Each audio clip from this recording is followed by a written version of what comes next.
Shalom, selamat pagi, satu sukacita dan kehormatan saya bisa menyampaikan firman Tuhan kembali di GPKDI Jelambar. Terima kasih kepada Oma yang selalu setia hadir ibadah minggu di sini, juga Pastor John, sebentar lagi Dr. John ya.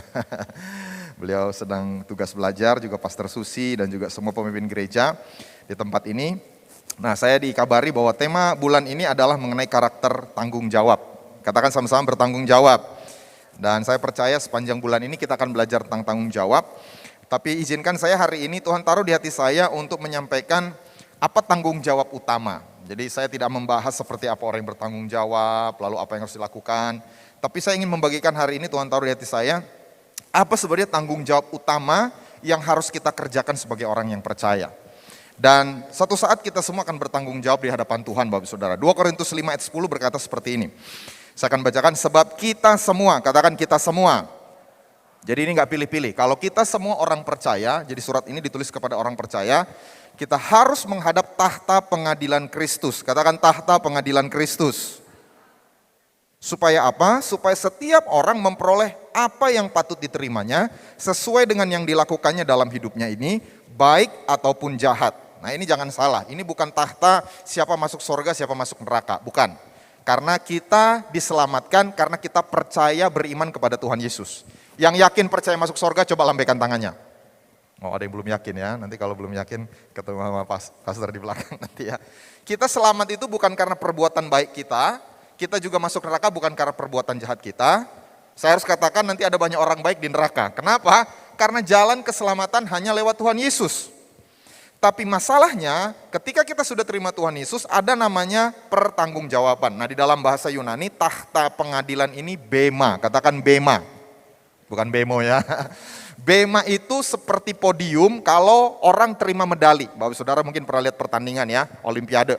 Nanti juaranya itu dikalungkan medali emas, medali perak, medali perunggu. Nah podiumnya itu bema.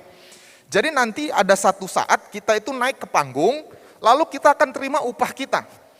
Sesuai dengan apa yang kita buat selama kita ada di muka bumi. Dan di Matius 25:23 dikatakan seperti ini. Maka kata tuannya itu kepadanya, baik sekali perbuatanmu itu, hai hambaku yang baik dan setia. Katakan baik. Katakan setia. Nah baik itu bicara tentang kita semakin serupa dengan Yesus. Setia itu bicara tentang kita menggunakan karunia dan talenta kita. Jadi nanti cuma dua ini. Kita tidak akan dikasih medali sama Tuhan Yesus berdasarkan berapa banyak uang di rekening bank kita. Berapa banyak properti yang kita punya. Berapa tinggi jabatan kita. Berapa banyak gelar kita. Tidak, cuma baik, katakan baik, katakan setia. Baik artinya kita semakin serupa dengan Yesus. Dan ini yang kita mau bahas hari ini. Saya nggak akan bahas tentang setia, nanti ada waktu yang lain mungkin. Setia bicara memakai karunia-Nya. Jadi ada mungkin orang yang sudah berhasil dalam karirnya, tapi dia hidupnya tidak serupa dengan Yesus. Masih kasar, sombong, pelit, gosip, iri hati. Dia nggak akan dikasih medali yang besar. Ada juga orang yang tidak pernah mau melayani. Mungkin dia berhasil dalam karirnya, tapi dia tidak setia melayani di rumah Tuhan. Tuhan nggak akan berkati. Tuhan tidak akan memberikan medali yang besar. Medali yang baik. Itu sebabnya kita perlu jadi orang yang baik dan setia. Nah hari ini saya akan fokus di baiknya. Tanggung jawab kita sebagai orang percaya yang terutama adalah menjadi serupa dengan Kristus. Katakan serupa dengan Kristus. Mari kita baca, ini ayat yang utama yang saya akan bagikan. Roma 8 ayat 28, 2-3. Kita tahu sekarang bahwa Allah turut bekerja dalam segala sesuatu untuk mendatangkan kebaikan bagi mereka yang mengasihi Dia, yaitu bagi mereka yang terpanggil sesuai dengan rencana Allah. Kalau dalam bahasa Inggris itu purpose atau tujuan Allah. 29, apa tujuan Allah, apa rencana Allah? Sebab semua orang yang dipilihnya dari semula, mereka juga ditentukannya dari semula untuk menjadi serupa dengan gambaran anaknya, supaya ia anaknya itu menjadi yang sulung di antara banyak saudara. Jadi tujuan Allah dalam hidup kita dipilih, kita ditentukan supaya kita jadi serupa dengan Tuhan Yesus. Jadi banyak orang tafsirkan ini, oh Allah turut bekerja dalam segala sesuatu mendatangkan kebaikan supaya saya usahanya makin maju. Supaya anak-anak saya sukses, supaya bisnis saya sukses, karir saya sukses. Itu bukan tujuan akhir Tuhan. Tujuan akhir Tuhan termasuk lewat pergumulan yang Tuhan izinkan dalam hidup kita, supaya kita semakin serupa dengan Tuhan Yesus. Karena apa gunanya kita memperoleh seluruh dunia, tapi kehilangan nyawa? Bagi Tuhan itu nggak susah untuk memberkati. Tapi yang susah itu adalah bagaimana supaya kita menjadi serupa dengan Tuhan Yesus. Nah, hari ini saya akan bagikan 4 hal. Apa yang jadi tanggung jawab utama orang percaya? Dari 2 Timotius 4 ayat 5. Jadi Paulus memberi nasihat ini kepada muridnya, kepada juniornya. Paulus sebentar lagi akan pulang ke surga, dan dia berikan rahasia. 4 hal ini yang harus kita kerjakan sungguh-sungguh. 2 Timotius 4 ayat yang kelima. Mari kita baca bersama-sama dengan suara yang keras, 3 kali lebih keras dari biasanya. 2, 3. Tetapi kuasailah dirimu dalam segala hal. Sabarlah menderita. Lakukanlah pekerjaan pemberita Injil dan tunaikanlah tugas pelayananmu. Jadi yang pertama kita bertanggung jawab menguasai diri. Katakan menguasai diri. Kedua kita bertanggung jawab untuk sabar menderita. Katakan sabar menderita. Ketiga memberitakan Injil. Katakan memberitakan Injil. Yang keempat mengerjakan tugas dengan baik. Nanti kita akan lihat pelayanan itu bukan hanya sekedar di gereja. Tugas kita sebagai ibu rumah tangga. Tugas kita sebagai seorang karyawan. Tugas kita sebagai seorang pengusaha. Itu pelayanan. Amin. Kita di gereja pelayanan paling lama berapa lama? Kalau kita ibadah, jadi WL, jadi singers, saya jadi pengkhotbah, paling lama 2 jam. Tapi di rumah, di kantor, di toko, di tempat kerja, lebih lama dari di gereja. Jadi pelayanan itu bukan hanya di gereja. Kita bertanggung jawab untuk mengerjakan tugas kita yang diberikan Tuhan. Yang pertama kita bertanggung jawab menguasai diri. Katakan menguasai diri. Tetapi kuasailah dirimu dalam segala hal. Coba katakan kiri kanan, menguasai diri.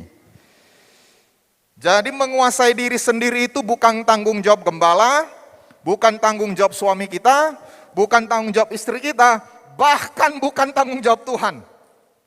Saya jatuh dalam dosa Pak, gara-gara setan.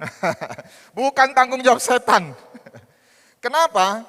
Dosa pertama di alam semesta ini, itu adalah kesombongan, keakuan. Di Yesaya 14 ayat 12 sampai 14, ini cerita tentang dosa pertama di alam semesta, bukan di Taman Eden. Dosa pertama itu dilakukan oleh seorang malaikat, Lucifer namanya. Dia seorang penghulu malaikat. Jadi ada top 3 kalau di dalam Alkitab itu disebutkan penghulu malaikat. Michael, Lucifer, dan Gabriel. Dan ada yang bilang Lucifer itu lebih tinggi dari yang dua-duanya karena dia langsung pemimpin pujian di sorga. Tapi kemudian dia jatuh dalam dosa dan kemudian jadi iblis. Kenapa? Ayat 12, Wahyu 14. Wah, engkau sudah jatuh dari langit, hai bintang timur, putra fajar. Engkau sudah dipecahkan dan jatuh ke bumi, hai yang mengalahkan bangsa-bangsa. Engkau yang tadinya berkata dalam hatimu, aku hendak naik ke langit. Aku hendak mendirikan tahtaku mengatasi bintang-bintang Allah. Aku hendak duduk di atas bukit pertemuan jauh di sebelah utara. Aku hendak mengatasi ketinggian awan-awan, hendak menyamai yang maha tinggi. Jadi dalam 2 ayat ini saja ada 4 kali kata gue. Lu gak tahu ya siapa gue. Jadi Alkitab bilang itu keakuan, ego. Gak ada yang goda setan, namanya juga dia setan ya. Jadi gak ada setan sebelumnya. Jadi pertama kali dosa itu bukan gara-gara setan. Karena belum ada setan. Dia yang jadi setan belakangan. Dosa pertama adalah ego kita, keakuan kita. Ini hal terbesar yang menghalangi kita menjadi serupa dengan Kristus. Dan kalau kita mau bertanggung jawab, kita harus menjadi orang yang menyalipkan keakuan kita. Dan Tuhan pakai semua, termasuk pelayanan di gereja. Bahkan Tuhan Yesus mati di kayu salib. Supaya apa? Supaya kita bisa menyalipkan keakuan kita. Saya khotbah kayak gini bukan berarti saya ini sudah salibkan 100%. Kita sama-sama bertumbuh. Tapi saya rindu kita mengalami apa yang seperti Rasul Paulus alami. Mari kita baca Galatia 2 ayat 20. 2-3. Namun aku hidup, tetapi bukan lagi aku sendiri yang hidup, melainkan Kristus yang hidup di dalam aku. Dan hidupku yang kuhidupi sekarang di dalam daging adalah hidup oleh iman dalam anak Allah yang telah mengasihi aku dan menyerahkan dirinya untuk aku. Jadi saya percaya kita bisa seperti 100% seperti Rasul Paulus. Kita bisa bilang 100% itu Kristus yang hidup di dalam aku. Mungkin sekarang masih 70%, ada yang mungkin sudah 80%, mungkin ada yang masih 10%, gak masalah. Nobody is perfect. Tapi kita mau ambil tanggung jawab, kita mau bertumbuh semakin serupa dengan Kristus. Amin. Dan praktisnya Paulus bagikan beberapa hal. Yang pertama, seperti apa menguasai diri itu? 2 Timotius 2 ayat 22 dan 23. Sebab itu jauhilah nafsu orang muda. Katakan menjauhi nafsu orang muda. Waktu saya renungkan, emang cuma orang muda yang punya nafsu? Pertama definisi muda aja kita udah bingung ya. Muda itu umur berapa? Relatif ya. WHO bilang di bawah 60 itu masih pemuda. Jadi jangan bilang sudah tua. Tapi ada juga orang-orang yang bilang, saya udah nggak semuda dulu lagi gitu ya. Jadi saya percaya ini bukan masalah usia. Tapi orang muda itu adalah, ciri orang muda itu selalu mencoba hal-hal baru. Hampir semua hal baru, itu orang muda yang duluan coba. Hal ekstrim, loncat dari tebing, bungee jumping, parasailing, gak ada orang-orang tua, betul ya. Belakangan baru nyusul, niru. Jadi orang muda itu bicara satu kumpulan yang memang selalu ingin mencoba sesuatu yang baru. Sayangnya termasuk hal-hal negatif. Hal-hal yang makin sekarang itu degradasi. Zaman dulu, ya saya nggak bilang dulu-dulu ya. Zaman saya masih sekolah dulu, nyari barang pornografi itu susah sekali. Harus pergi ke Cikapundung dulu. Kalau saya di sekolah di Bandung ya. Di bawah kolong jembatan. Sekarang bukan kita nyari, disamperin. Setiap saat bisa. Jadi modernisasi sesuatu yang baru itu saya harus ingatkan sayangnya tidak semua itu positif. Tapi apa kita bisa isolasi diri? Mustahil. Kecuali Anda nggak mau pakai internet lagi seumur hidup. Nggak mungkin juga. Apa yang harus kita lakukan? Kita jauhi. Katakan jauhi. Mungkin kita akan dibilang kolot. Mungkin kita akan dibilang ketinggalan zaman. Nggak modern. Beberapa waktu yang lalu ada seorang karyawan baru lulus kuliah lalu kemudian kerja di satu kantor, konseling dengan istri saya, Bu, saya ini stres di tempat kerja saya. Saya kerja sama orang Kristen, dan orang-orang ini bukan orang bodoh, orang berpendidikan. Dan sangat-sangat produktif dalam pekerjaan. Tapi kalau mereka hangout, lu masih perawan ya? Virginity, keperawanan itu sekarang udah dihina. Masa lu masih perawan seumur kayak gini? Itu yang ngomong bukan orang-orang yang gak tahu firman Tuhan. Mereka ke gereja tiap minggu. Tapi keperawanan itu dianggap sesuatu yang sudah nggak penting lagi. Kelihatannya modern, dan ini jujur pengaruh entertainment world juga. Kita ini dibombardir terutama generasi muda dengan nilai-nilai Hollywood. Dengan nilai-nilai sekuler. Itulah nafsu orang muda. Tapi apakah itu hanya mempengaruhi orang-orang muda? Tidak. Orang-orang tua pun tidak rentan, tidak proof, tidak kebal. Makanya kita harus menjauhi, tolak, lari. Jangan nyerempet Bapak Ibu. Jangan coba-coba. Amin. Jauhi. Itu caranya kita bisa menguasai diri. Lalu yang kedua, jangan hanya menjauhi yang negatif, tapi mengejar, dikatakan kejarlah keadilan, kesetiaan, kasih, dan damai. Ini bicara tentang hal-hal baik dalam hidup. Dalam teologi itu dikenal ada 2 jenis dosa, dikategorikan ya. Ada sin of omission, dosa pengabaian. Ada sin of commission, dosa melakukan.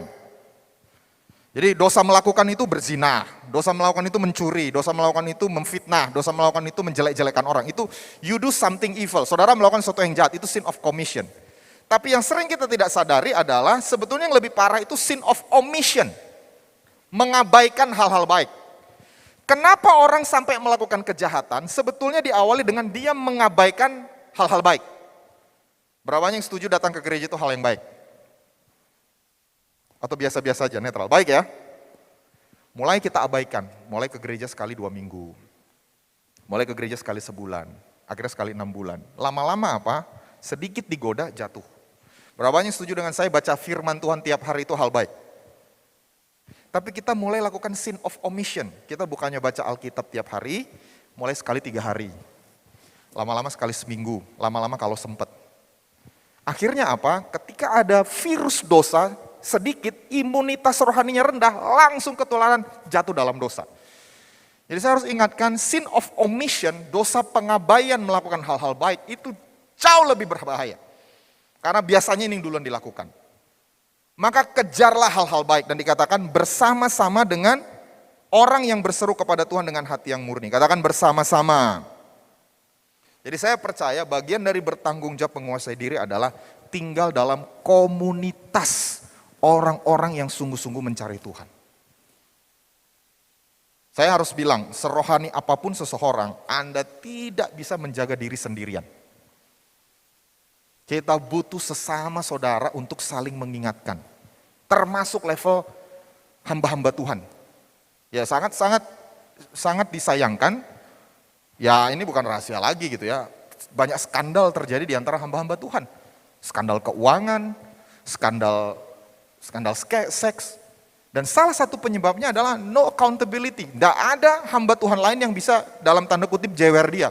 Saking besarnya, saking diurapinya, gak ada lagi orang yang bisa ngasih tahu dia. Nah, itu bahaya. Anda udah sampai satu titik di mana gak ada lagi yang berani negor kita, sebetulnya itu hati-hati. Kita butuh orang lain supaya kita bisa bertanggung jawab. Itu sebabnya tertanam dalam gereja lokal, saya bilang tertanam loh, bukan punya gereja. Ada orang banyak itu ibadah tapi nggak tertanam. Cuma datang, nggak ada kenal kiri kanan, habis itu kasih persembahan pulang. Itu bukan gereja menurut saya, itu ibadah. Tapi ibadah tidak sama dengan gereja, setuju ya? Sekarang kita bisa ibadah online 24 jam, tinggal login ke YouTube. Tapi apa itu gereja? Bukan. Gereja itu komunitas murid. Kita harus punya orang-orang yang bisa kita beri pertanggungjawaban. Jadi kita kejar hal yang baik. Tapi yang berikutnya juga hindari soal-soal yang menimbulkan pertengkaran. Bagian dari menguasai diri adalah hindari soal-soal yang dicari-cari, yang bodoh dan tidak layak. Engkau tahu bahwa soal-soal itu menimbulkan pertengkaran. Amin. Jadi kalau di media sosial ada yang agak aneh-aneh, enggak usah ikut-ikut Bapak Ibu Saudara. Komen-komen yang tidak baik itu kita tahan. Jadi memang agak susahnya sekarang adalah orang tuh bisa komen anonymous. Misalnya lempar kalimat tapi anonim, nggak tahu siapa. Orang terluka, orang dihina, orang difitnah, nggak tahu siapa yang lakukan. Nah saya berdoa jangan kita, amin. Jangan kita anak-anak Tuhan, hindari soal yang bodoh, yang dicari-cari, yang tidak layak. Kita harus kuasai diri kita. Itu yang pertama. Bertanggung jawab menguasai diri. Lalu yang kedua kita harus bertanggung jawab untuk sabar menderita. Katakan sabar menderita.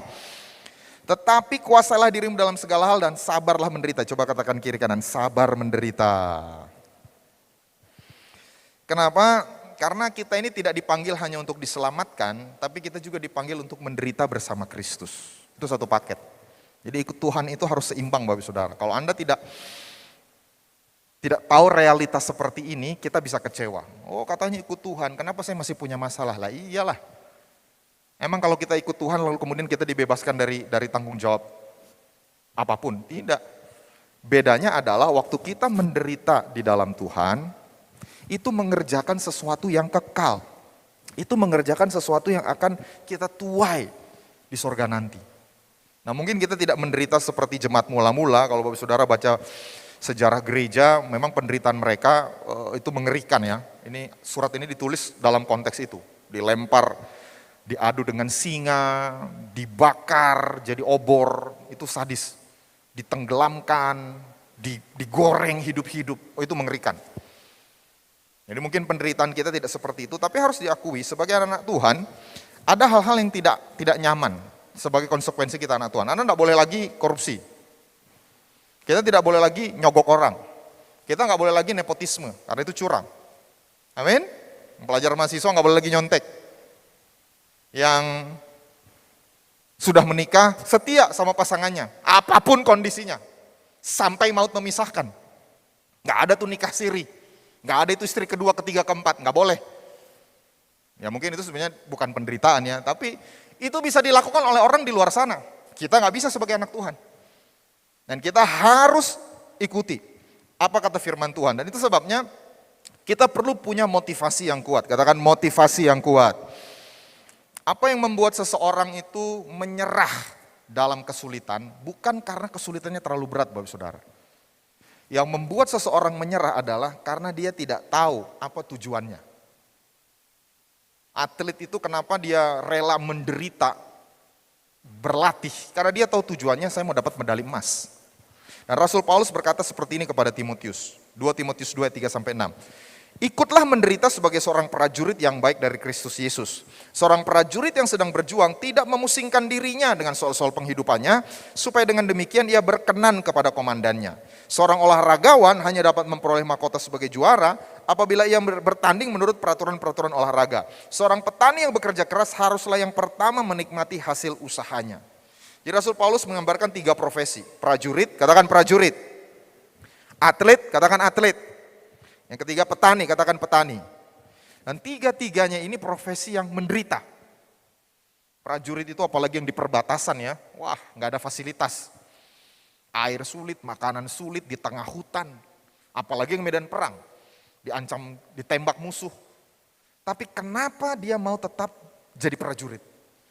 Dia tidak pergi, tidak desersi. Karena dia mau menyenangkan komandannya. Prajurit itu didoktrin. Tujuan saya hidup adalah taati perintah komandan saya. Dan Paulus bilang, kita hidup ini untuk menyenangkan Yesus komandan kita. Kalau kita tetap setia, Bapak Ibu Saudara, sekalipun ada penderitaan ini kita tanggung. Ini bukan karena kita senang menderita, bukan. Kita tahu kita harus tetap setia karena Yesus komandan kita suruh kita tetap ada di pos itu. Amin. Jangan lari, jangan mundur. Lalu yang kedua atlet, seorang atlet itu kenapa dia mau latihan berat? Karena dia tahu saya mau dapat medali. Dan waktu dia dapat medali itu terbayar semua. Saudara bayangkan ya, atlet lari 100 meter itu pertandingannya cuma 10-11 detik Bapak Saudara. Latihannya dari kecil. Kalau perlu homeschooling. Gak masuk sekolah reguler, tiap hari lari, tiap hari angkat beban, tiap hari mungkin makanannya harus diatur, menderita puluhan tahun demi 11 detik. Tapi kenapa dia tetap sabar menderita? Dia punya visi. Jadi saya berdoa lewat firman Tuhan hari ini, kita lihat lagi visi kita. Kita hidup untuk Yesus, amin. Kita hidup untuk Tuhan Yesus. Kita tidak hidup untuk hal-hal sementara di dunia ini. Kita dipanggil Tuhan Yesus untuk hidup bagi Dia. Lalu seorang petani, ya saya bukan petani, tapi saya tahu petani itu berat. Pagi sebelum matahari terbit harus berangkat. Kenapa? Karena kalau dia nyangkul jam 2 siang, itu terlalu panas. Jadi dia hanya bisa kerja jam 5 sampai jam 9. Udah itu dia harus pulang, atau mungkin paling lama jam 10, jam 11, terlalu panas. Dia harus bajak sawah. Belum lagi, ya dia harus berkorban. Yang harusnya bisa dia makan, dia jadikan benih. Tapi kenapa dia bekerja keras? Karena dia tahu dia akan menuai. Ya, saya berdoa hari ini kita selalu ingat, kalau kita ada penderitaan saat ini, di tengah keluarga kah, di tengah ekonomi yang sulit kah, ingat kita hidup untuk Tuhan Yesus. Dari Yesus kita akan menerima upah, amin. Bahkan Tuhan Yesus sendiri, apa yang membuat Tuhan Yesus itu sabar menderita di salib? Ini dari bahasa Indonesia masa kini, Ibrani 12 ayat 2, hendaklah pandangan kita tertuju kepada Yesus. Sebab dialah yang membangkitkan iman kita dan memeliharanya dari permulaan sampai akhir.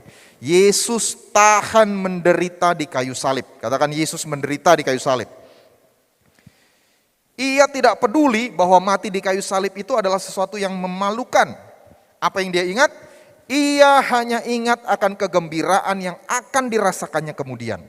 Sekarang ia duduk di sebelah kanan tahta Allah dan memerintah bersama dengan Dia. Jadi waktu Tuhan Yesus ada di kayu salib. Dan saya percaya penderitaan yang paling berat yang Yesus tanggung bukanlah fisik. Tapi ketika dia harus terpisah dari Bapaknya. Eloi, Eloi, lama sabachthani. Allahku, Allahku, mengapa engkau meninggalkan aku? Dan Bapa untuk beberapa saat dia harus palingkan wajahnya dari anaknya yang dia kasihi. Karena dosa seluruh umat manusia. Mulai dari Adam sampai nanti bayi yang akan lahir terakhir. Di semua abad itu ditanggungkan kepada Yesus. Itu penderitaan yang paling berat. Saya nggak bisa bahas terlalu dalam bicara tentang Trinitas. Tapi kita sepakat bahwa Yesus berseru Eloi Eloi lama sabachthani. Karena ada perpisahan. Dan kenapa itu terjadi? Karena dosa kita. Tapi kenapa Yesus tahan lewati itu? Dia berkata, Ia hanya ingat, penulis Ibrani berkata, akan kegembiraan yang akan dirasakannya kemudian. Jadi kita menderita untuk Kristus. Kita menderita bersama Kristus. Amin. Coba katakan kiri kanan, sabarlah menderita. Walaupun Anda tidak sedang menderita sekarang, mungkin saya nggak lagi nyumpahin ya. Nah, kalau nanti ada penderitaan, sabarlah menderita. Itu tanggung jawab kita. Lalu yang ketiga, Paulus berkata, tanggung jawab memberitakan Injil. Katakan memberitakan Injil. Lakukanlah pekerjaan pemberitaan Injil. Jadi ini pekerjaan Bapak Ibu Saudara. Ini bukan hanya sekedar memberitakan Injil, tapi profesi. Jadi seseorang dikatakan melakukan pekerjaan pemberitaan Injil, artinya dia lakukan ini sebagai kegiatan sehari-hari. Bukan hanya kadang-kadang. Kalau dikatakan pekerjaan memasak, ya memang kerjaannya koki. Bukan hanya sekedar memasak kapan dia mau, atau misalnya pekerjaan dia seorang accounting. Ya memang kerjanya tiap hari sebagai seorang accountant. Itu disebut pekerjaan pemberita Injil. Jadi saya percaya kita ini punya dua profesi, semua kita punya dua profesi. Mungkin Anda dipanggil jadi seorang karyawan, tapi kita karyawan plus pemberita Injil di tempat kita bekerja. Kita seorang ibu rumah tangga, ibu-ibu seorang ibu rumah tangga, Anda ibu rumah tangga yang mengurus keluarga, membersihkan rumah dan sebagainya, plus kita ini pemberita Injil. Saya ini seorang gembala, tapi saya juga pemberita Injil ke orang-orang di sekitar saya. Kami beberapa waktu belakangan ini punya tetangga stroke, dan dia tinggal kami tinggal di daerah Tanjung Priuk, jadi perumahannya padat seperti ini juga. Dan di depan rumah kami itu ada pangkalan truk. Nah dia atas kemurahan pemilik pangkalan truk ini boleh gratis tinggal di situ. Tapi makannya tergantung yang berbelas kasihan. Beberapa bulan terakhir ini kami ajak ke gereja, jadi naik mobil, memang agak susah gitu ya karena stroke. Naiknya kadang-kadang susah. Terus tiap hari istri saya masak, apa yang kami makan kami bagi. Saya bagi, jadi seolah-olah kami adopsi lah bapak ini. Udah umur juga mungkin sekitar hampir 50-an lebih ya, hampir 60-an. Tapi yang luar biasa dia dicerita ke tetangga-tetangga, dicerita, oh kamu ikut. Karena tiap berangkat ke gereja itu di depan semua orang dia naik. Kami bawa ke gereja. Dan ini bukan sesuatu yang kita lakukan karena kita mau show off. Memang itu bagian dari tugas kita untuk membawa orang kepada Tuhan. Jadi ini bukan double job yang gimana gitu. Wah, pemberitaan Injil harus setiap hari kita memberitakan Injil lewat apa yang kita lakukan. Amin. Tapi tiap hari kita harus berdoa, Tuhan beri saya kesempatan. Beri saya kesempatan hari ini untuk memberitakan Injil. Dan kuncinya adalah jangan malu. Katakan jangan malu. Jangan malu, jangan tutup-tutupi kita ini anak Tuhan. 2 Timotius 1 ayat yang ke-8. Mari kita baca sama-sama. 2, 3. Jadi janganlah malu bersaksi tentang Tuhan kita, dan janganlah malu karena aku, seorang hukuman karena dia. Melainkan ikutlah menderita bagi Injilnya oleh kekuatan Allah. Jadi bagi Rasul Paulus, memberitakan Injil itu bagian dari penderitaan. Waktu kita memberitakan Injil akan ada aniaya, akan ada oposisi. Dan Paulus berkata kepada Timotius, jangan malu kalau kita anak Tuhan. Jangan malu kalau kita memberitakan Injil. Kita nggak perlu pamer, kita nggak perlu teriak-teriak, tapi orang harus tahu bahwa kita ini pengikut Tuhan Yesus. Amin. Jangan ditutup-tutupi. Jangan sangkali Tuhan. Dan saya percaya Tuhan akan berkati kita. Tuhan justru akan promosikan kita. Karena kita bawa nama Dia. Seorang duta besar itu kan selalu dijaga oleh negara pengutusnya. Penampilannya, makanya kedutaan-kedutaan besar itu kan bangunannya bagus-bagus ya. Anda tidak pernah lihat kedutaan besar itu di kos-kosan. Karena dia merepresentasikan negaranya. Makin hebat negaranya, makin dibuat bagus kedutaan besarnya. Karena itu akan ditunjukkan kepada negara yang dikunjungi. Kita ini duta besar kerajaan Allah. Jadi kalau kita ini memberitakan Injil di kantor kita, saya percaya Tuhan akan promosikan kita di kantor itu. Tuhan akan urapi kita di kantor itu. Kalau kita memberitakan Injil di tengah usaha kita, Tuhan akan berkati usaha kita. Kenapa? Karena Tuhan bertanggung jawab. Anakku ini bawa-bawa namaku gitu loh. Jangan sampai bikin malu. Kalau kita sebagai pelajar mahasiswa, kita memberitakan Injil, kita jadi wakil Tuhan di sekolah di kampus kita. Tuhan akan urapi kita untuk jadi orang yang cerdas. tanpa perlu kompromi, nyontek dan sebagainya. Bapak Saudara bisa imani itu? Ada favor, ada pengurapan Tuhan. Kalau kita pakai profesi kita itu juga untuk memberitakan Injil. Dan bukan hanya sekedar lewat tindakan, kita perlu juga melakukan mujizat. Katakan melakukan mujizat. Mari kita baca Markus 16 ayat 20. Mereka pun, 23.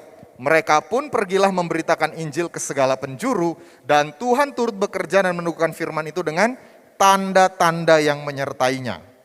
Jadi kita memberitakan Injil, ada tanda-tanda, tanda heran, tanda mujizat. Apa saja tanda-tandanya? Ayat 17 sampai 18, tanda-tanda ini akan menyertai orang-orang yang percaya. Siapa ini yang percaya Tuhan Yesus? Tolong lambaikan tangan. Jadi ayat ini bukan hanya untuk pastor, ayat ini bukan hanya untuk hamba Tuhan full timer, ayat ini bukan hanya untuk pemimpin komsel, ayat ini untuk semua orang percaya Yesus. Setuju? Apa? Mereka akan mengusir setan demi namaku. Jadi saya tantang Anda ya, kalau seumur hidup belum pernah usir setan, something is wrong. Terserah Anda bilang saya terlalu ekstrim. Cuma dua. Satu, setan itu nggak ada. Atau kedua, setan itu Anda nggak usir. Berapa yang percaya setan itu ada? Wah ada pastor, saya lihat di rumah saya tiap hari. Setan lu, jangan ya itu. Roh jahat itu nggak gentayangan. Saudara kalau saudara masih takut hantu, takut ke kamar mandi malam-malam, Anda perlu pelepasan saudara ya. Tapi roh jahat itu yang membuat suami istri bertengkar, membuat anak memberontak, membuat usaha susah maju, membuat perselingkuhan terjadi. Kalau di kantor kita itu ada banyak dosa, itu ada roh jahat yang perlu diusir. Kita perlu usir setan dari tempat itu. Amin? Jadi jangan tertipu. Ciri orang tertipu itu adalah dia nggak tahu bahwa dia ditipu. Oh baik-baik aja Pak. Ini memang kayak gini ya, memang orang-orangnya modelnya kayak gitu. Wah memang kita ribut tiap hari itu karena memang suami saya kayak gitu orangnya. Oh istri saya memang kayak gitu orangnya, anak saya memang bandel, pengaruh pergaulan buruk. Kita seimbang. Satu sisi ada keakuan kedagingan yang perlu kita salibkan, tapi sisi lain kita perlu usir setan. Ini GPKDI, Gereja Pantekosta Karismatik. Percaya karisma, percaya karya supranatural, amin. Nah kita harus praktekkan. Jadi nggak usah teriak-teriak, Anda masuk ke kantor dalam nama Tuhan Yesus, saya kuduskan perusahaan ini, saya kuduskan kantor ini, saya usir semua roh jahat dari tempat ini. Anak Tuhan itu usir setan, amin. Mereka akan berbicara dalam bahasa-bahasa yang baru, ini bicara tentang karunia-karunia roh, bukan hanya sekedar bahasa roh. Tapi bernubuat, menyembuhkan orang sakit, karunia iman, karunia menafsirkan bahasa roh, karunia membedakan roh dan sebagainya. Mereka akan memegang ular, ini bicara tentang hal-hal natural yang kita bisa intervensi secara supranatural. Sekalipun mereka minum racun maut, mereka tidak akan mendapat celaka. Mereka akan meletakkan tangannya atas orang sakit dan orang itu akan sembuh. Sebagai orang percaya, kita harus pernah punya pengalaman menyembuhkan orang sakit lewat doa. Saya tidak anti dengan dokter, dengan medis. Tuhan pakai itu juga. Tapi ada penyakit-penyakit yang nggak bisa disembuhkan dengan teknologi medis sampai saat ini. Cancer sampai sekarang nggak bisa. HIV AIDS nggak bisa. Ada banyak penyakit lain. Tapi juga ada yang bisa disembuhkan secara medis, butuh waktu lama. Butuh biaya mahal. Biaya kesehatan kan sekarang mahal ya. Didoakan, bisa sembuh. Itu tanggung jawab kita, katakan kiri kanan, itu tanggung jawab kamu. Amin. Bagian kita menumpangkan tangan orang atas orang sakit, bagian Tuhan menyembuhkan. Gimana pastor kalau nggak sembuh? Bukan urusan saya. Orang kita ke dokter aja nggak ada jaminan sembuh, kok masih percaya? Ke rumah sakit, ada yang sembuh, ada yang meninggal. Tetap kita percaya, tutup nih rumah sakit, meninggal. Enggak. Nah kenapa kita ragu? Ini firman Tuhan. Kenapa meninggal? Saya nggak tahu. Ada yang didoakan sembuh, ada yang didoakan meninggal. Ada. Kenapa meninggal nggak tahu, waktu Tuhan dan sebagainya, saya nggak mau bahas. Tapi ada yang sembuh, kenapa nggak fokus ke yang sembuh? Mari memberitakan Injil, amin. Doakan orang sakit. Dan terakhir, mengerjakan tugas dengan baik. Di 2 Timotius 4 ayat 5 dikatakan tunaikanlah tugas pelayananmu. Tapi saya mau gambarkan dari ini contemporary English version. Jadi dalam bahasa Inggris ada yang menarik, dikatakan seperti ini. But you must stay calm and be willing to suffer. You must work hard. Katakan work hard. To tell the good news and to do your job. Katakan your job. To do your job well. Jadi bukan hanya your ministry, your job. Job kita ini apa? Profesi kita. Jadi tanggung jawab kita sebagai anak Tuhan, termasuk Tuhan nilai adalah we have to do our job well. Bukan sekedarnya. Perusahaan ini Pak, nggak adil, meras tenaga saya digajinya nggak pernah naik-naik misalnya. It's not my problem, itu problemnya bos. Kalau dia nggak bayar saya, itu urusan dia sama Tuhan. Bagian saya, I have to do my job well. Amin karyawan-karyawan? Bisnis juga. Bagian kita kasih excellent service.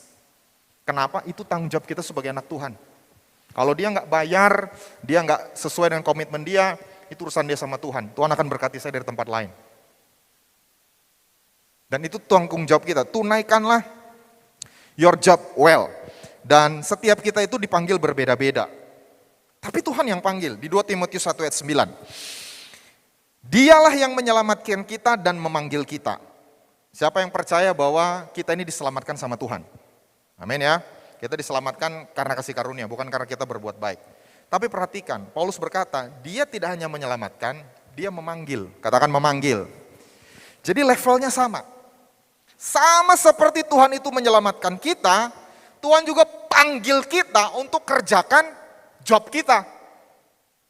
Kadang-kadang kita, panggilan keselamatan itu jauh lebih tinggi daripada panggilan kerjaan. Enggak. Satu level. He save us, he call us. Dan dia panggil kita dengan panggilan kudus. Bukan berdasarkan perbuatan kita, melainkan berdasarkan maksud atau tujuan dan kasih karunia sendiri yang diterangkan kepada kita dalam Kristus Yesus sebelum permulaan zaman. Katakan sebelum permulaan zaman. Jadi untuk kita anak Tuhan Bapak Ibu Saudara, profesi Bapak Ibu Saudara sekarang ini sudah ditentukan oleh Tuhan bahkan sebelum zaman ini dimulai. Itu panggilan kudusnya. Itu harusnya treatment kita kepada pekerjaan kita. Kenapa kita itu harus serius, sungguh-sungguh, all out mengerjakan kerjaan kita. Entah kita ini IT di kantor, entah kita ini ibu rumah tangga yang belanja, masak, cuci piring, sapu pel rumah. Itu panggilan kudus. Sama pentingnya dengan keselamatan kekal kita. Jadi kalau kita main-main, kita kerja seadanya, ya nanti kita terima upahnya juga sedikit. Saya ditanya sama istri saya, kamu pernah nyesel nggak? Saya ini kan lulusan ITB Bapak Saudara. Saya dulu ditawarin empat kerjaan. Saya nggak pernah lamar. Saya dilamar sama perusahaan. Freeport itu dikasih tiket, tinggal berangkat ke Timika. Freeport, Bank Indonesia, jadi dipanggil karena saya cum laude di ITB. Lalu Schlumberger, itu lu gajinya gede banget tuh, 3.500 US. Zaman Pak Harto turun tuh 98, umur saya 23 tahun, saya digaji gocap tiaw 1 bulan. Yang keempat dosen di ITB. Kepala jurusan saya, ketua jurusan saya kebetulan pembimbing skripsi saya, dia bilang, Yosep, kamu masuk, kamu jadi tim saya sekolahkan kamu doktor, kamu pulang, kamu ngajar jadi staf saya. Ya Pak, nanti saya pikirkan. Yang kelima jadi pendeta. Jadi saya pernah nanya, kamu pernah nyesel nggak? Saya bilang, sekarang ukuran nyesel itu apa? Duit memang kalah jauh. Walaupun sekarang, puji Tuhan, Tuhan mencukupkan segala sesuatu. Tapi saya bilang, dari sisi yakin bahwa itu panggilan Tuhan. Kan kita ini gak tahu masa depan ya. Kita ini kan hidup one step at a time. Ini 5 nih, A, B, C, D, E, multiple choice. Dan gak dosa. Kerja di Freeport gak dosa. Jadi dosen di ITB gak dosa. Jadi pegawai Bank Indonesia gak dosa. Gak ada yang dosa. Cuma mana yang jadi tujuan Tuhan? Ternyata jadi hamba Tuhan. Saya harus sama seriusnya kerja jadi hamba Tuhan, dibandingkan saya kerja misalnya di Freeport. Sama dengan kita semua. Kita anak Tuhan harus tanggung jawab Bapak Ibu Saudara. Kerja serius, kerja benar, beri yang terbaik. Bukan cuma supaya dapat gaji, dapat promosi. Karena ini panggilan kudus. Amin? Gak setuju ya?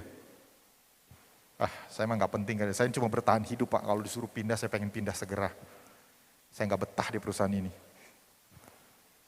Kita harus lihat Tuhan yang taruh kita di situ. Kalau Tuhan suruh pindah silahkan. Tapi kalau Tuhan gak suruh pindah, kita harus do your job well. Jadi yang terbaik di kantor kita. Dan Alkitab berkata, karena itu kuperingatkan engkau untuk mengobarkan karunia Allah. Katakan karunia Allah. Jadi saya bahas sedikit, baik dan setia. Setia itu bicara, kita harus kobarkan karunia Allah. To do our job well. Supaya kita bisa melakukan pelayanan kita, pekerjaan kita dengan baik, kita butuh karunia Allah itu berkobar-kobar. Makanya saya dorong Bapak Ibu, melayanilah dalam rumah Tuhan. Itu sangat erat berkaitan dengan your job. Kita bilang, apa hubungannya pastor? Saya pelayanan di gereja usher, atau saya pelayanan di gereja mengurus gereja anak, saya kerja di kantor sales. Oh, sangat berkaitan. Karena waktu pengurapan Tuhan itu turun dalam hidup kita, itu menyentuh semua aspek kehidupan. Saudara, makanya kenapa saya dorong pelayanan ya. Duduk di situ sama berdiri di sini, apa sih bedanya? Satu, pengurapan bekerja. Saya nggak tiba-tiba berubah jadi orang lain. Terus itu menyembah Tuhan, tetap anak Tuhan, mengasihi Tuhan. Begitu saya pelayanan, ada yang namanya anointing. Tanya sama WL, tanya sama singers. Tanya sama pemain musik. Apa bedanya? Bukan adrenalin yang ini, enggak. Anointing. Duduk di situ, kayak hilang gitu loh. Capek. Tapi waktu kita ngerasa pengurapan Tuhan itu, kita pulang, kita bawa. Kita bawa atmosfernya. Nanti pengurapan itu Tuhan turun di kerjaan kita. Turun di usaha kita, turun di keluarga kita. Jadi jobnya itu kita nggak pisah-pisah. Pelayanan di gereja dan tugas, itu tanggung jawab. Harus dikerjakan sama seriusnya. Amin. Ya, saya berdoa, lewat firman Tuhan ini kita diingatkan jadi orang bertanggung jawab. Pertama, kuasai diri. Katakan kuasai diri. Jangan coba-coba dosa. Jangan kepengen kayak orang dunia. Jangan Bapak Saudara. It's not worth it. Terutama yang anak-anak muda. Kami punya anak sekarang beranjak remaja ya. Waduh, peer pressure. Ah masa kamu gak gitu, ini buat itu lakukan. Bilang jangan, kita beda. Pikir jangka panjang, jangan senang sesaat. Yang kedua, sabar menderita. Kalau Tuhan izinkan, karena kita anak Tuhan ada konsekuensi yang kita lewati. Sabar. Ketiga, beritakan Injil. Dimanapun kita berada, jadi saksi Tuhan. Yang keempat, kerjakan tugas, pekerjaan, pelayanan dengan baik. Yang mau jadi orang bertanggung jawab, katakan, amin. Mari beri kemuliaan bagi Tuhan.